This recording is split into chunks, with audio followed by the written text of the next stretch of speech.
அன்பான வணக்கம். இன்றைக்கு நாம் புறநானூற்றின் 22வது பாடலை பார்க்க போகிறோம். இது சேரமான் யானை கட்சை மாந்தரஞ்சேரல் இரும்பொறையை குறுங்கோழியூர் கிழார் பாடியது. திணை வாகை, துறை அரசவாகை, இயன்மொழி. அரசனை பற்றி பாடுவது, அரசனுடைய இயல்பை பற்றி பாடுவது, அதனால் இயன்மொழி. இந்த பாட்டு ஒரு 35, 36, 37, 38 வரி உடைய மிக நீண்ட பாடல். இதுல நிறைய விஷயங்கள் சொல்லியிருக்காங்க. முதல்ல வழக்கம் போல யானை, போர் அப்படின்னாலே யானை வரும் இல்லையா, யானை. அதற்கு அடுத்து வீரர்கள், அந்த போர் முடித்து தூங்கும் வீரர்கள். அதன் பிறகு அந்த போர்க்கள வெற்றியை கொண்டாடும் அந்த ஆர்ப்பரிப்பு, கூத்து, கொண்டாட்டம், அதெல்லாம். அதன் பிறகு மன்னவனுடைய சிறப்பு, மன்னன் தன்னுடைய சுற்றத்தை எப்படி ஆதரிக்கிறான் என்ற சிறப்பு, அவனுடைய தோற்றம், அவனுடைய வர்ணனை. அதன் பிறகு அவன் புலவர்களை ஆதரிக்கின்ற பாங்கு. அதன் பிறகு இறுதியாக நிறைவாக அந்த நாடு புத்தேள் உலகம் என்று சொல்லக்கூடிய சொர்க்கத்தை போல இருக்கிறது என்று கேள்விப்பட்டு வந்தேன் என்று சொல்வது. இப்ப அந்த புத்தேள் உலகு என்ற ஒரு சொல் இதில் காணப்படுகிறது. இது அந்த ஆஃப்டர் பர்த் பற்றிய ஒரு நம்பிக்கை இருந்து, செத்தவங்க நல்லவங்க எல்லாம் சொர்க்கத்துக்கு போவாங்க, அங்க எல்லாமே ரொம்ப நல்லா இருக்கும், மகிழ்ச்சியா இருக்கும் அப்படின்லாம் சொல்றாங்கல்ல, அந்த ஒரு நம்பிக்கையை உறுதி செய்கின்ற விதமாக இதில் இருக்கக்கூடிய ஒரு சொல், ஒரு கருத்து.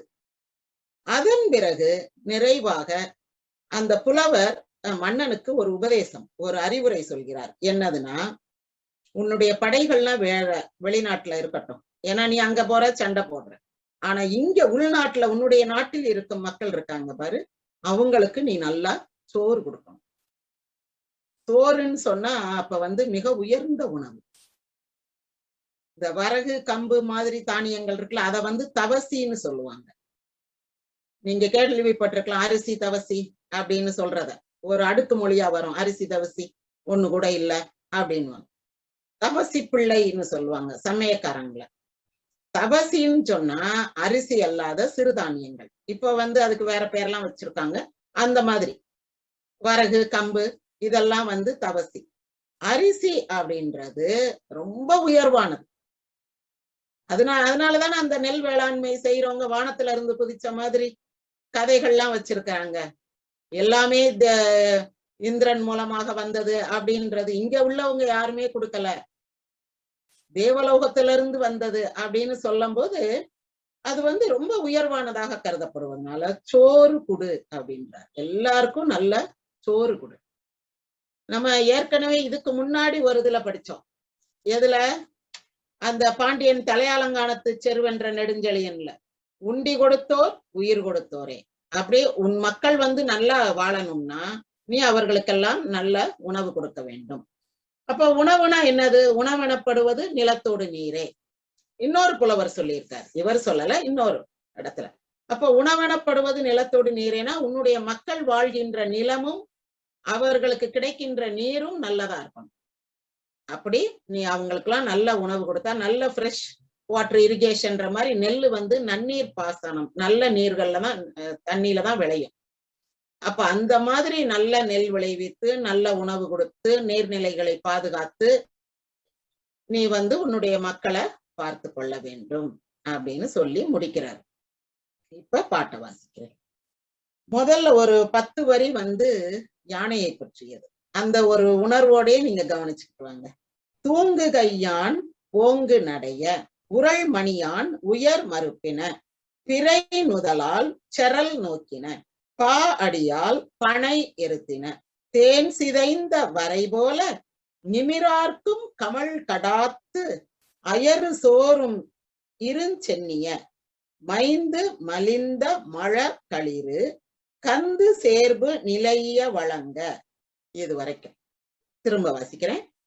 தூங்கு கையான் ஓங்கு நடைய, உரள் மணியான் உயர் மறுப்பின, பிறை நுதலால் செரல் நோக்கின, பா அடியால் பனை எருத்தின, தேன் சிதைந்த வரை போல நிமிரார்க்கும் கமல் கடாத்து, அயறு சோறும் இருஞ்சென்னிய, மைந்து மலிந்த மழ களிறு, கந்து சேர்வு நிலைய வழங்க.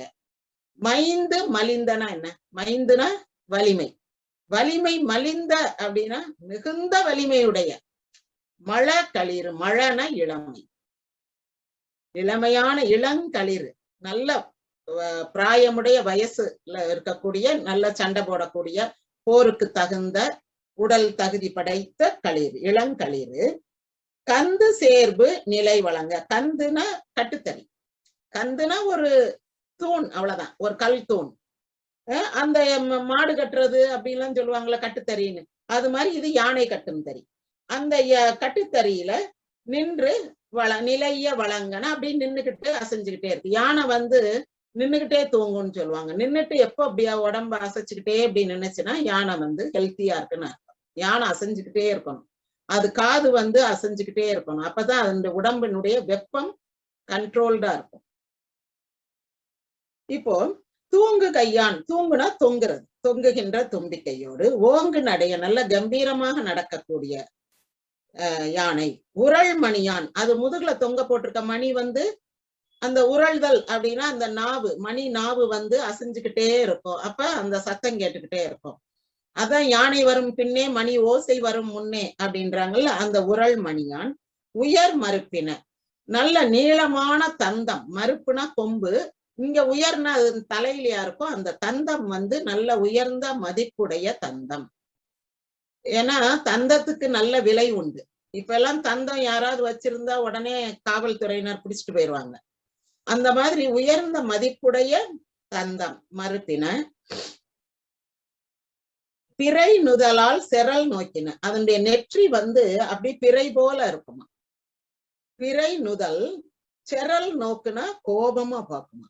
ஏன்னா அது போர்க்களத்துக்குன்னு பயிற்றுவிக்கப்பட்ட யானை இல்லையா, அதனால அது யாரை பார்த்தாலும் பகைவனோ என்று அஞ்சுகின்ற வகையில அவனை வந்து செரல் நோக்குனா கோபமாக சினந்து பார்க்கும். பா அடியால் பனை ஏற்று.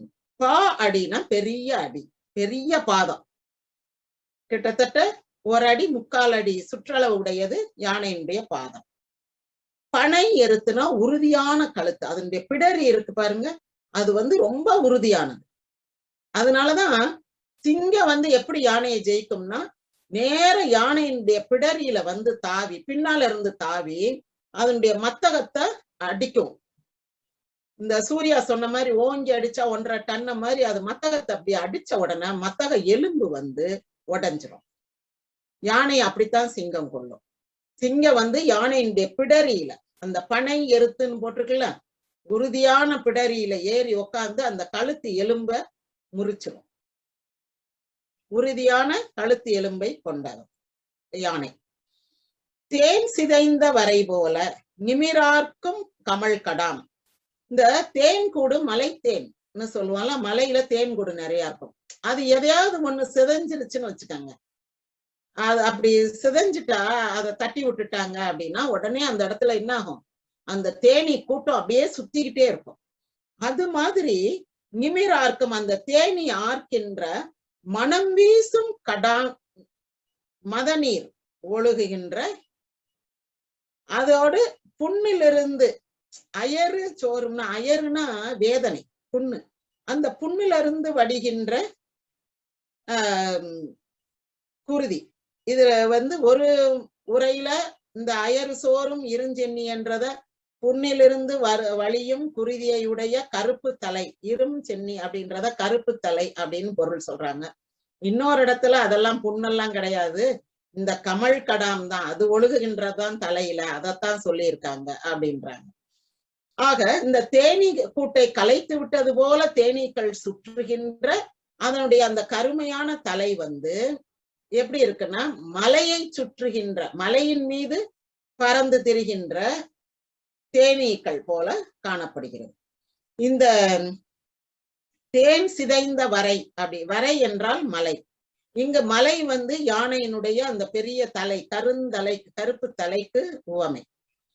தேனி சுற்றுவது வந்து, இங்க தேன் கூட்டை யாரும் சிதைக்கல, அதனுடைய அந்த கன்னத்துல கவுள்ல இருந்து வர்ற அந்த கவுச்சி நீர் இருக்கு இல்லையா, அந்த நீர் தான் இங்க மணக்கும் நீர்னு போட்டிருக்காங்க. அது வந்து ஆக்சுவலா அது வந்து ஒரு இணை விளைச்சு காலத்துல சுரக்கக்கூடிய சுரப்பு. இது மதம் பிடிச்சிருக்கிறனால, அந்த போருக்கான மதம் பிடித்திருப்பதனால அந்த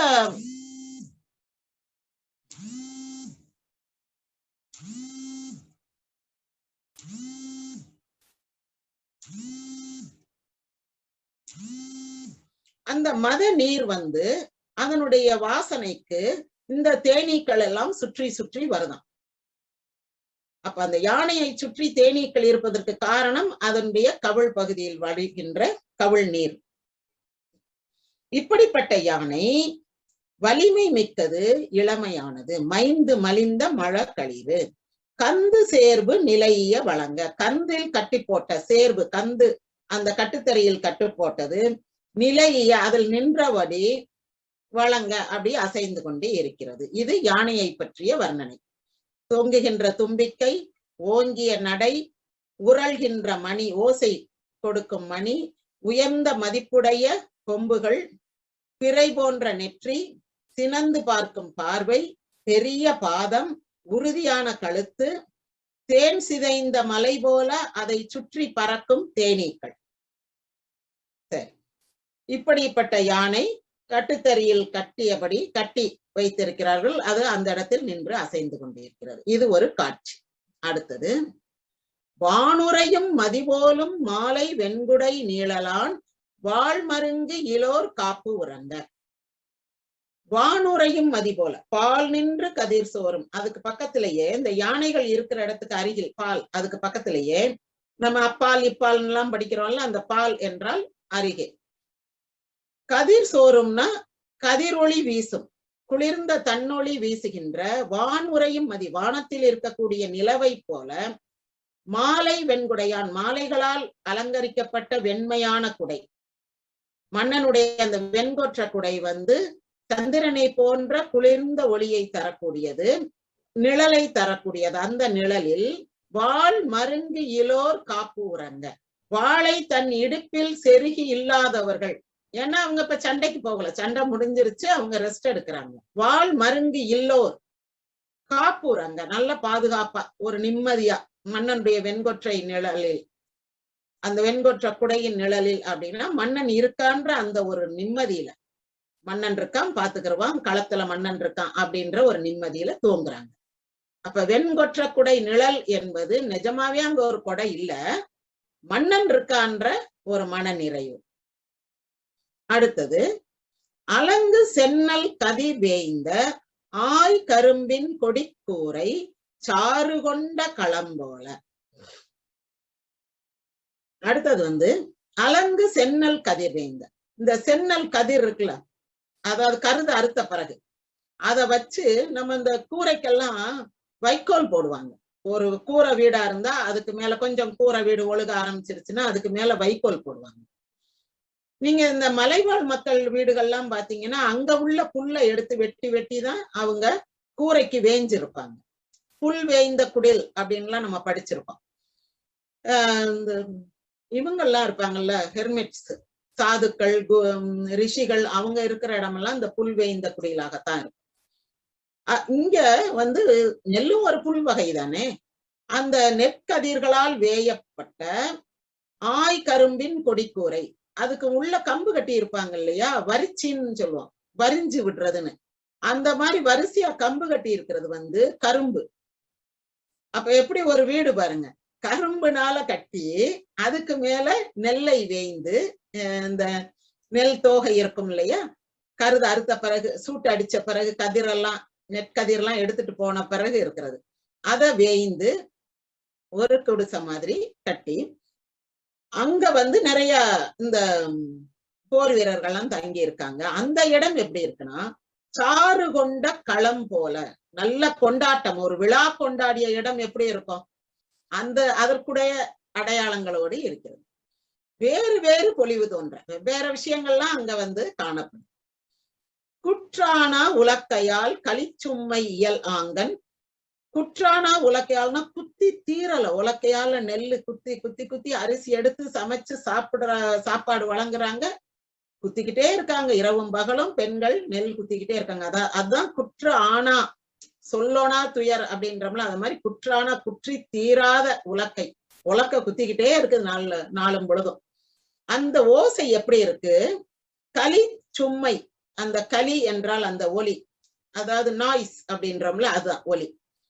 சும்மை அப்படின்னா அந்த இரைச்சல்.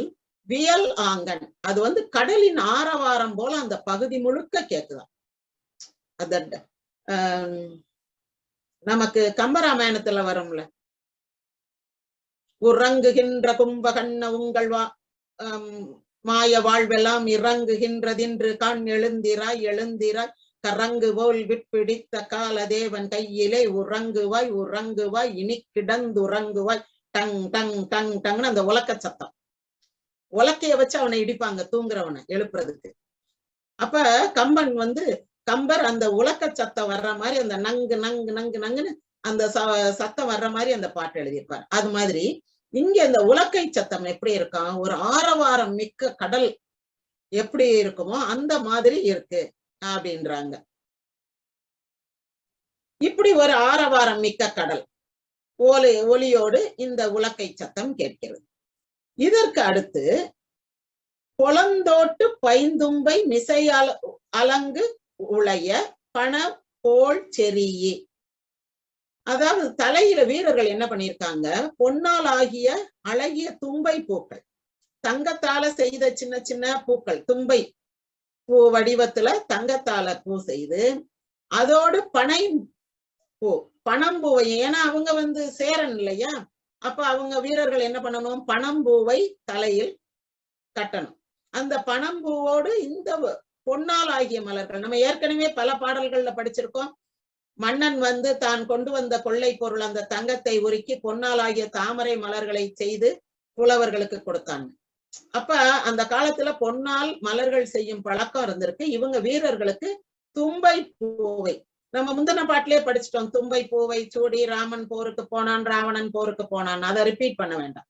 ஆக போருக்கு போகிறவர்கள் தும்பை சூடுவது வழக்கம். இவன் பொன்னால் ஆகிய தும்பையை சூடி பணம் அதோடு, அப்ப பனம்பூ மாலை சூடலையா அப்படின்னு கேட்க கூடாது, பனம்பூ மாலையும் சூடி தினமாந்தர் இந்த போர் வீரர்கள் என்ன பண்றாங்க? குறவை கூத்து ஆடுறாங்க. போர் முடிஞ்சு இப்ப இவங்க குறவை கூத்து ஆடுறாங்க. வெறி குறவையும் வெறியோடு ஆடுறாங்க. அவ்வளவு ஆக்ரோஷமா போர் செய்துட்டு வந்து அவங்க ரிலாக்ஸ் பண்றது வெறி குறவை.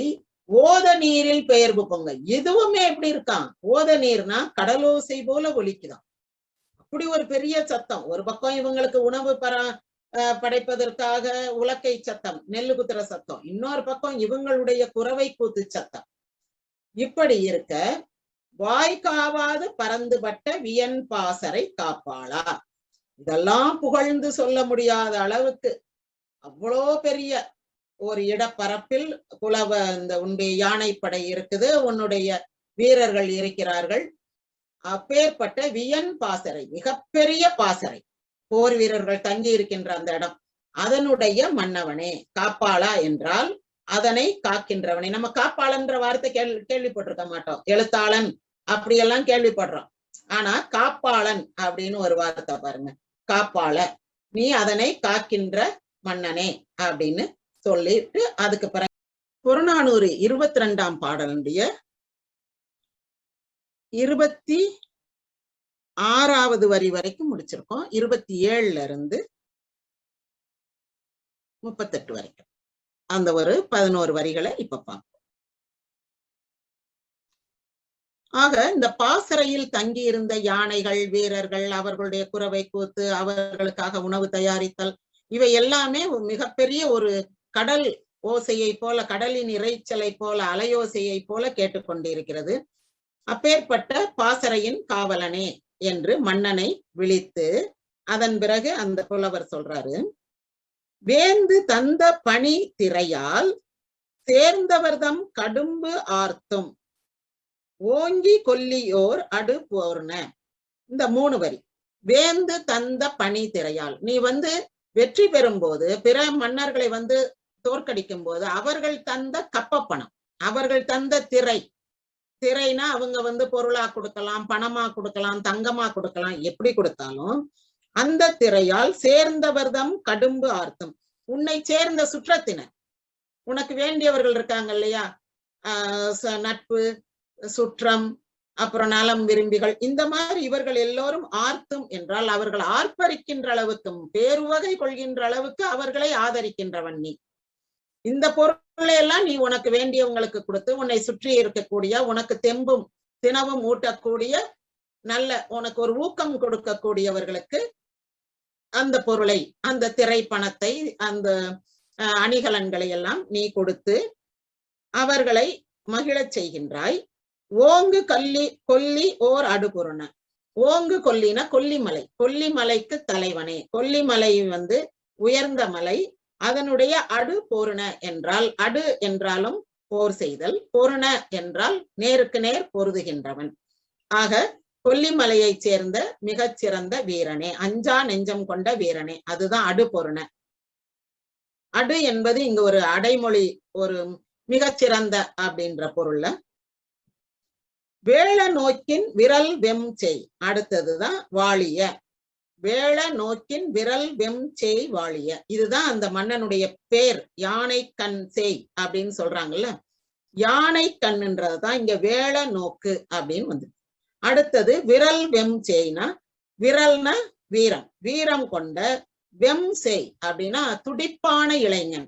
சேய்னா குழந்தைன்னு நம்ம எடுக்கக்கூடாது, குமரன் அப்படி எடுக்கணும், இளைஞன். அப்போ துடிப்பான இளைஞன், விரல் வெம் செய், வீரமும் துடிப்பும் கொண்ட ஒரு இளைஞன். வேள நோக்கு அப்படின்னா அதுல என்ன வேள நோக்கு அப்படின்னு சொன்னா, இப்ப நம்ம பறவை பார்வை அப்படின்னு சொல்லுவாங்க, பேர்ட்ஸ் வியூ, ஒரு பொத்தாம்பொதுவா அப்படி மேலோட்டமா பாக்குறது. அது பறவை மேல பறக்கும் போது எப்படி பார்க்குமோ அதுக்கு ரொம்ப குறிப்பா ஒவ்வொன்றும் தெரியாது அப்படின்ற அர்த்தத்துல அத சொல்றாங்க. இங்க வேள நோக்குனா யானை ரொம்ப கூர்மையா கவனிக்கக்கூடியது. கீழே ஒரு குண்டூசி கிடந்தா கூட யானை அதை எடுத்து கொடுத்துரும். யானைக்கு கண் பார்வை தீட்சண்யம் அதிகம், நல்ல கூர்மையான பார்வை. இன்னொன்னு, யானைக்கு ஒரு தடவை பார்த்துட்டா அது மறக்காது, அது நல்ல நினைவாற்றல்.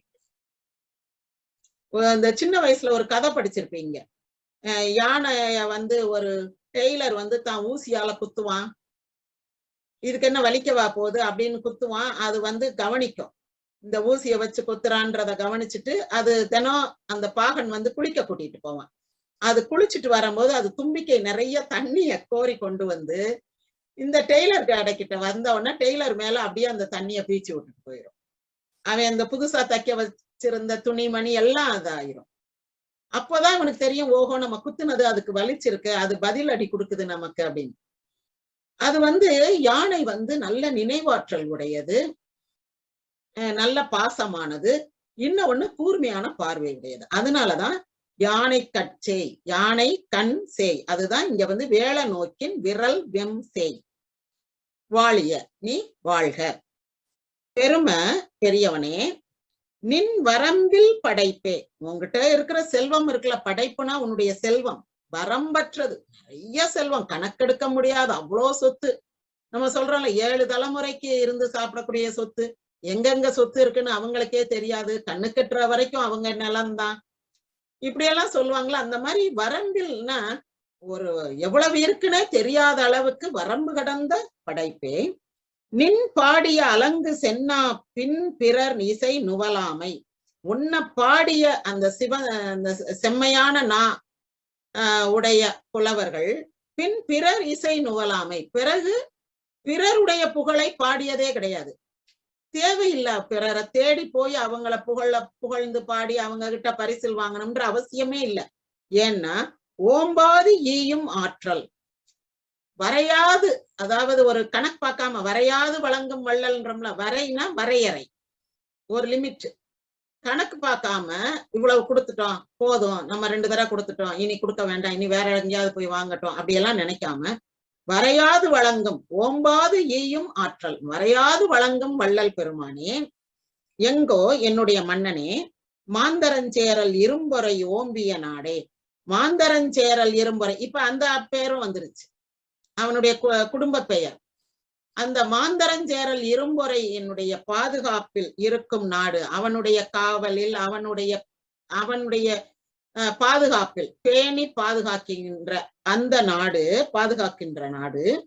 புத்தேல் உலகத்தற்று, புத்தேல் உலகம் போன்றது, அற்றுனா ஓம உருவு, புத்தேள் உலகம் போன்றது, சொர்க்கபுரியை போன்றது என்று சொல்ல கேட்டு என கேட்டு அப்படி சொல்றாங்க. அதை கேள்விப்பட்டு வந்து இனிது கண்டிஷன் வந்து நல்லா பாத்துட்டேன், இனிது கண்டிஷன் நல்லா பாத்துட்டேன். உன் நாடு வந்து உண்மைக்குமே சொர்க்கபுரி மாதிரிதான் இருக்குது, புத்தேள் உலகம் மாதிரிதான் இருக்குது. இங்க வந்து கண்ணீரோ கம்பலையோ துக்கமோ கோபமோ வன்மமோ எரிச்சலோ எதுவுமே கிடையாது. எல்லாரும் அமைதியாக இருக்கிறாங்க. இந்த காவல் இல்லை ஓர் கல்வரின்மையால்னு கோசல நாட்ட கம்பர் பாடின மாதிரி இங்க எந்த பிரச்சனையும் இல்லை, எல்லாரும் ஹாப்பியா இருக்காங்க. புத்தேள் உலகத்தற்று என கேட்டு வந்து இனிது காண்டிசின் இனிது கண்டேன். பெருமை முனிவிலை, நீயும் சோம்பேறி கிடையாது. அப்ப அந்த சோம்பேறித்தனம்ன்றது எவ்வளவு ஒரு கெட்ட பழக்கம்னு அந்த காலத்துல இருந்து சொல்லிக்கிட்டு இருக்காங்க பாருங்க. இன்னைக்கு நம்ம வந்து நிறைய பேர் எந்நேரம் பார்த்தாலும் போனை வச்சுக்கிட்டு சோம்பேறித்தனமா உட்கார்ந்துகிட்டு முடங்கி போறது, அந்த கைகால்லாம் முடங்கி போறது, நடை இல்லாம நடை பயிற்சியோ அல்லது குனிஞ்சு நிமிந்து வேலை பார்க்காம அப்படியே உட்கார்ந்து முனிவிலை, நீ சோம்பேறித்தனம் இல்லாதவன். வேறு புலத்து இருக்கும் தானையோடு, உன்னுடைய படைகள் எல்லாம் வேறு புலத்தில் இருக்கும், வேறு புலத்துல போய் சண்டை போட்டுக்கிட்டு இருக்கோம். வேறு புலத்து இருக்கும் என்றால் இறுகி போயிருக்கும்னா அங்க சண்டை போட்டுக்கிட்டு இருக்கோம். நீ வந்து ஒவ்வொரு ஊரா படையெடுத்து சென்று அந்த நாட்டை எல்லாம் உன்னோடு சேர்த்துக்கொள். அது ஒரு பக்கம் நடக்கட்டும். தானையோடு அந்த படைகளோடு சோறுபட நடத்தி நீ துஞ்சாய் மாறே, நீ தூங்காத. அப்படின்னா திரும்பவும் சோம்பேறித்தனப்படாத. மக்களை பாதுகாக்கிறதுல நீ தூங்காதே தம்பி தூங்காதே அப்படின்ற அந்த பாட்டு வரி சொல்றாரு. நீ தூங்காத, சோறு பட நடத்தி எல்லாருக்கும் நல்ல வயிற்றுக்கு உணவு கொடு.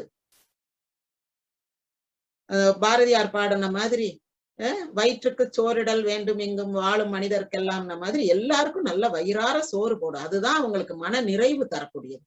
சோறு பட நடத்து, நீ துஞ்சாய் மாறே, நீ வந்து தூங்கிக்கிட்டோ நீ வந்து முனிவிலை, சோம்பேறி கிடையாது.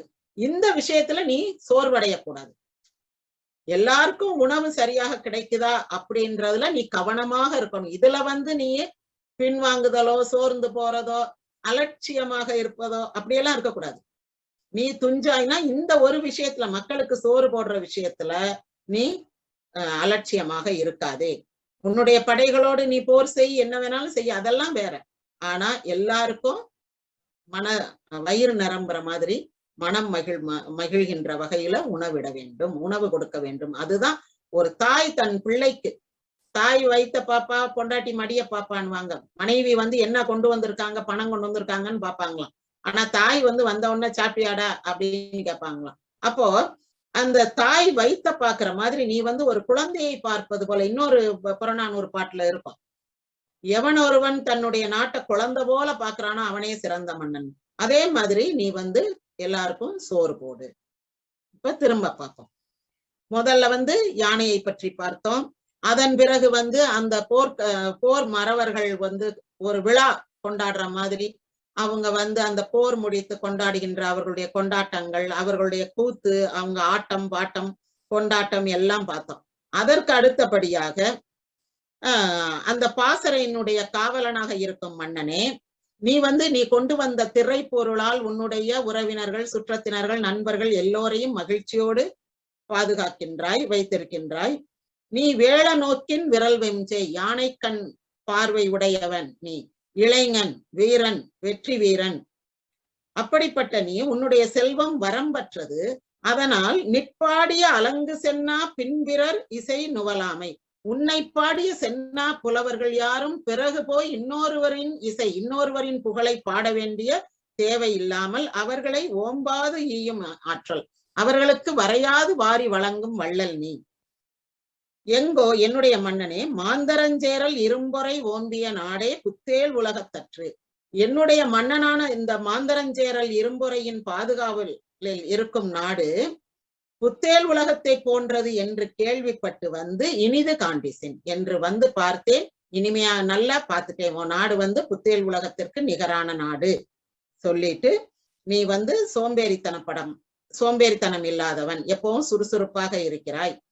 வேறு புலத்திற்கும் தானையோடு, நீ வேறு நாடுகளுக்கு அழைத்து செல்லும் உன்னுடைய படைகளோடு அந்த போர் அறம் அதை நீ பார்த்து கொண்டிருக்கிறாய். அதோடு அத்துடன் சோறுபட நடத்தி உன்னுடைய மக்களுக்கு உண்டி கொடுத்தோர் உயிர் கொடுத்தோரே. எனவே நல்ல உணவை கொடு, நீ துஞ்சாய் மாற.